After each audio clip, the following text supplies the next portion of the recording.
Buongiorno signora Vianello da Mestre, rider con furore. Sì, c'è un problema, io sono qui per consegnarle la pizza, ma non trovo il campanello.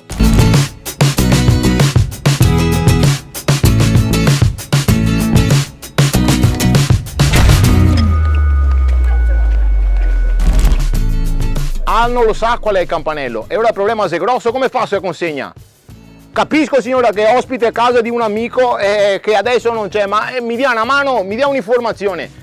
Cosa vede fuori dalla finestra? Un vaso di fiori, perfetto. Signora, oltre il vaso di fiori, cosa vede? Un canale. Ah beh, mamma mia, ma è preciso del suo lavoro a Google Maps. Signora, no per carità, così con queste informazioni utilissime ho circoscritto l'area di ricerca a Venezia, Lido, Isole e Pellestrina. Signora, mi dia un'informazione utile. È vestita di verde. Ma come faccio a vedere che si è vestita di verde se sei in casa? Chi so, Superman, che vedo quei raggi infrarossi attraverso i muri? No signora, utilissima informazione, certo, no, per fortuna ho mantenuto gli occhialini quei raggi infrarossi dell'intrepido anni 80. Signora, fermo una roba e venga lei a Mestre a prendersela, l'aspetto al semaforo. Quale semaforo? Ah, ti vedi che è difficile? E coca, non si che mettiamo la pasta di Fissana ai macachi perché calcueto rosso.